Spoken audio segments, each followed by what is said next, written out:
I'm Lee Spencer with the RacinBoys podcast, and I'm with Tyler Ankrum, who will be making his debut in the Truck Series playoffs.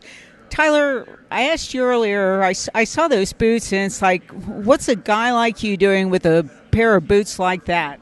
Well, I grew up on a ranch on the West Coast in Southern California, in near Los Angeles in San Bernardino, and how we were talking earlier, there's a lot of surfers, a lot of skateboards on the West Coast, and a lot of people get mistaken for the tall blonde kid to be one of those guys. But to be honest, never done any of those things a day in my life.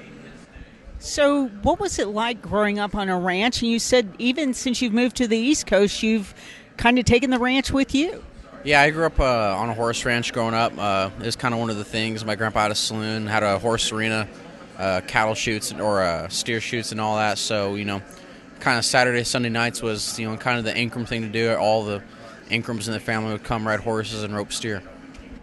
So, how did you go from wanting to be a cowboy to getting into a race car? Well, that was the thing is, growing up, before I found racing, I wanted to become a professional bull rider.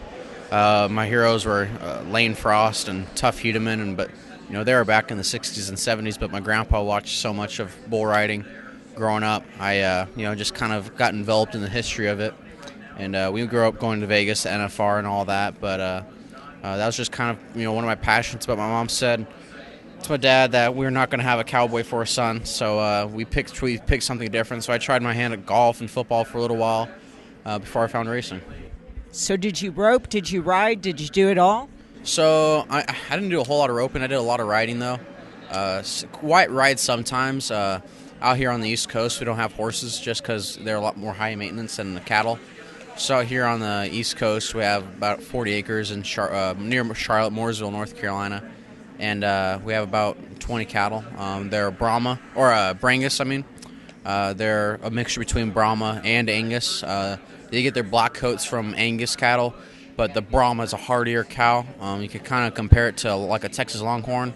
They take the humidity and the heat really well. So you sell them, at auction. You'll take their weight and the way they look, and somebody will say, I like that, and they'll buy that from you, and then you turn around and buy next year's crop. That's fascinating. What kind of horses did your grandpa have growing up? So it was we had a lot of quarter horses. I had one growing up. My sister did. I want to say mine was an Appaloosa. I can't remember, but it was so long ago. But I rode. Last time I rode was about 2-3 months ago, and that was when I was on the West Coast. Before that, it had been a year or two.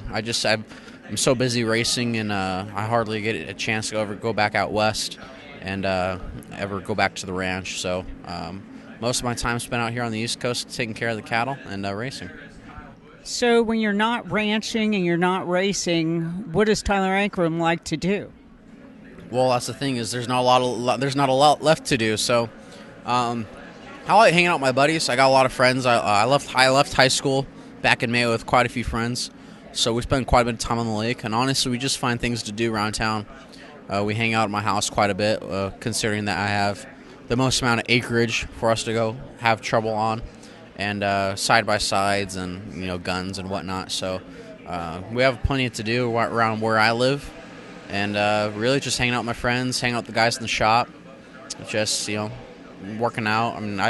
That's one of my things is, people ask me what my hobbies are. It's like, well, my ranch is kind of my hobby. It's kind of a full-time job, considering it's just me and my mom out on the East Coast. My dad still takes care of the family business on the West Coast with my sister. So it's really just me and my mom out there. So I take care of most of it. Now, did you move out east when you were running K&N? No, I actually moved out east before K&N, about 3 or 4 years before. I grew up racing open wheel cars on the West Coast, and from there I went to the late model. When I was 13, I made the jump to late model, so I've been out here for a solid 5 years. Did you run any dirt? A little bit. When I was running pavement midgets, I was starting to dabble my feet in it. And the year I was turning 13, I was getting ready to go open wheel racing on dirt in the midget USAC series. And that's when David Gillen gave me the opportunity to drive one of his late models. What kind of confidence did you get winning the K&N Pro Series?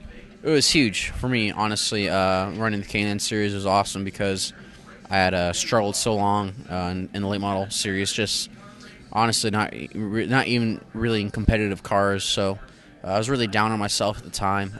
Honestly, there was, I really didn't really want to race any longer, but I ended up finding a great group of guys at DGR Crosley and my own team, my own super late model team. Me and my dad started our own super late model team with Blake Bambridge and Clay Rogers, and we, in a sense, we kind of set the world on fire my rookie year in K&N and my last year super late model racing.